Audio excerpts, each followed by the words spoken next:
Britain is preparing for war. Now, before you jump into the comments, I'm not saying the UK is planning to invade anyone.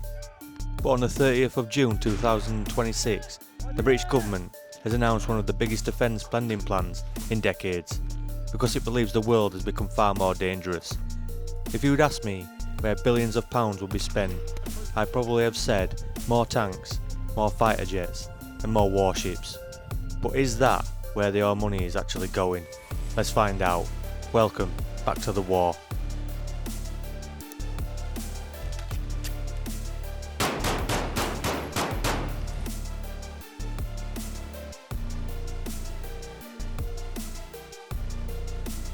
If you've watched my channel for a while, you'll know the world has changed dramatically over the last few years. Russia's invasion of Ukraine, growing tensions with China, Iran and America, cyber attacks becoming more frequent, the return of large-scale warfare to Europe. Military planners are no longer preparing for counterinsurgency operations like Iraq and Afghanistan. They are preparing for the possibility of a conflict against another major military power. That's completely different. The government says the spending investment is about making sure Britain is ready for that possibility. And whether you agree with the spending or not, one thing is difficult to argue with. Wars are changing. Ukraine has become a real-time laboratory for modern warfare. Thousands of drones have been destroyed every month. Electronic warfare is disrupting communications. AI is beginning to influence how battles are fought. The lessons are impossible to ignore. But here's the question. If warfare has changed so dramatically, why are we still thinking about tanks and battleships first?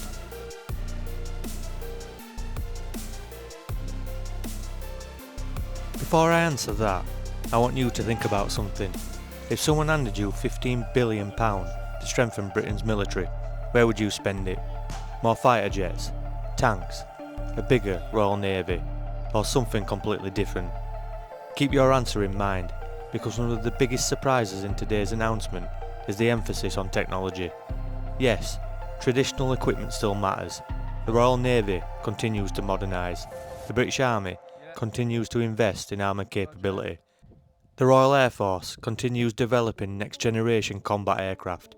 But increasingly, the focus is shifting towards autonomous systems, artificial intelligence, cyber capabilities and drones. Why?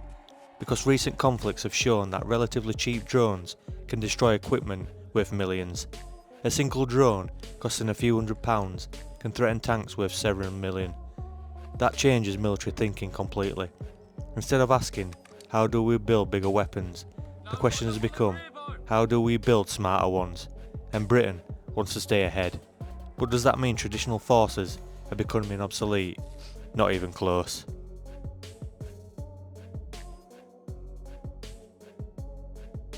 This isn't about replacing soldiers, it's about giving them new tools. Imagine a British infantry platoon. Instead of relying solely on what they can see, they'll increasingly have drones providing live reconnaissance overhead, artificial intelligence helping analyse information, autonomous vehicles moving supplies, electronic warfare systems disrupting enemy communications. The same principle applies across every service. The Royal Navy is looking at integrating autonomous vessels alongside traditional warships. The Royal Air Force is developing technologies where crewed aircraft operate alongside autonomous systems. The British Army is investing in capabilities designed to fight on an increasingly digital battlefield. It's what's called a hybrid force, old and new working together, not replacing each other. And honestly, I think that's one of the biggest misconceptions people have had about the budget. This isn't the end of tanks. It isn't the end of fighter aircraft. It's the beginning of a military where technology multiplies their effectiveness. But here's one criticism that's already dominating the debate. If you'd like more information on our military legacy programme, where we research your family's military history, drop me an email and I'll send you the details.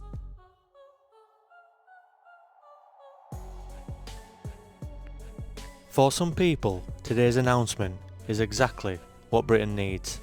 For others, it's nowhere near enough. And personally, This is what I believe. Supporters argue the investment finally begins rebuilding military capability after years of pressure on defence budgets. Critics say rebuilding Britain's armed forces will take far more than one spending announcement. Modern warships take years to build. Fighter aircraft aren't delivered overnight. Recruiting and training skilled personnel takes time. And perhaps more importantly, technology evolves incredibly quickly. Money alone doesn't guarantee success.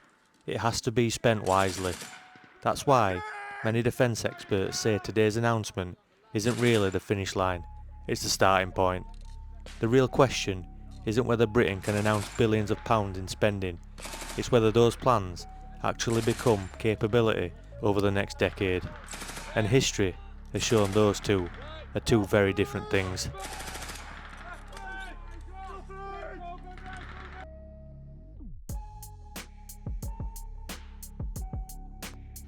So here are the key takeaways from the budget announcement. The 15 billion boost will be funded by road and energy projects that are not immediately vital. Over 5 billion is dedicated to drone transformation over the next 4 years. A major 63 billion investment over the next 4 years to strengthen the nuclear deterrent. More than 8 billion will go towards the Global Combat Air Programme for the Tempest jet. 11 billion is allocated to increase munition stockpiles, and an AI-led procurement overhaul backed by a 500 million transformation fund. So I ask again, is this enough? And what would you spend this money on? Let us know in the comments.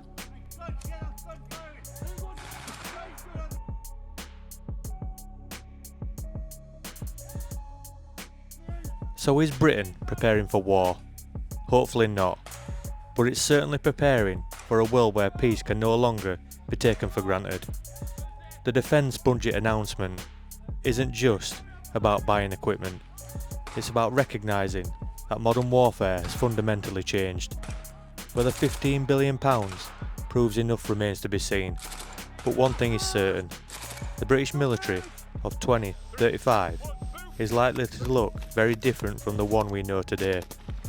Now I'd love to hear your thoughts.